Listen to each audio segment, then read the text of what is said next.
Hello, and welcome to another edition of the Ally S Talk interview series. My name is Deji Ademola. Today on the program, we want to look at the effects of parasitic infections to public health in the developing world, in Africa, and indeed in Nigeria.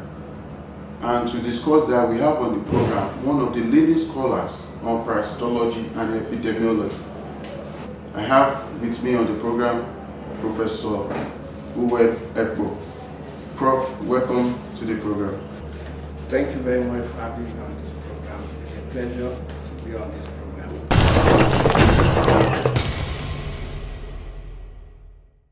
Thank you, sir. Let's start with the basic question in parasitology. Why is parasitology important to public health? Okay, that's a very nice question to start with. When you look at the word, it encompasses two words. One is parasite and the other one is the study. So basically, parasitology can be described as the study of parasite. One may want to ask, what is a parasite? By any definition, I will try to make it very simple. Parasite are organism that lives on another organism, which is known as the host. They need this host to complete their life cycle. So in other words, a host is very essential for the life cycle of a parasite. And there are a variety of hosts. We have human hosts. We also have animal hosts. So when we talk of human hosts, we are talking of parasites that need human beings to complete their life cycle. And because they need human beings to complete their life cycle, they must find a way to get onto the host, either directly or indirectly. And because their developmental cycle within the host may or may not cause a detrimental effect on the host. If it causes detrimental effect on the host, then that becomes a health challenge. So parasitology is very important in human health because most of the parasites that use human to complete their life cycle invariably cause disease. There are some that don't cause disease, but majority of them lead to disease condition in the host. So you can see that the linkage between parasitology and human health. I'm actually interested in what you said about some parasite not causing infections or not harmful to human health. Can you expatiate more on that?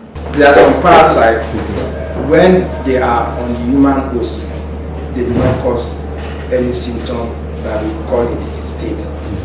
For instance, now the human host is an embodiment of a structure with several organ systems. For instance, let's take your mouth. There are some parasites that live in your mouth. They do not do anything, but if their number increases to a certain level, you might start experiencing some symptoms. For example, there is a small parasite that is called Trichomonas. Trichomonas is a small parasite that lives on your mouth, and it stays there, feed on the gastrics in your mouth, multiplies and die, and is transmitted through a lot of ways via kissing and other means of mouth-to-mouth contact, but it does not cause any disease. But when it becomes more in your mouth, it might lead to some foul smelling that you might experience in your mouth. So there are others that when they infect you, they will necessarily cause disease because they multiply so much in your body, and they now kind of overwhelm your immune system, and that leads to disease state. From your explanation, the parasitic diseases are some of the causes for global mortality. I don't know, can you mention some of the parasite infections that are common in our environment in Africa, especially in Nigeria? In Nigeria is situated in the tropics, which means that we have a kind of a weather condition that are known as tropical climate. So there are parasites that are suited to survive in such environment, either on human host or on the vector host.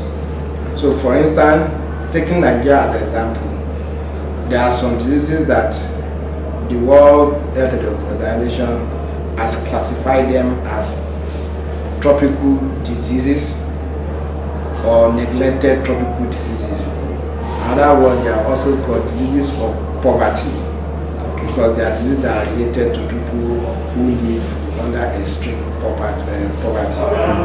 For example, we have a disease that you might not know. It has a very funny name, and the name is called lymphatic filariasis. A local name for it is known as elephantiasis. Maybe you have heard of such name when you see people with swollen lower extremities. So this is a parasitic disease. It is caused by a worm that is scientifically called Uwem prakrofti. And the worm, when it gets into the human body, the worm infect the lymph system of the human body. That's where it grows, and in its being the lymph system, it blocks the lymph nodes, so making it impossible for the lymph to circulate within the body system, and the lymph now accumulate in the lower extremities.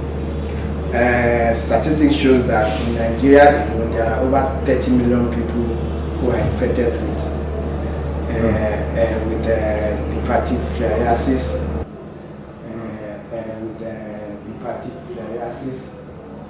And That's scary. Yeah, over 30 million people that are infected, over 40 so that are at risk of infection.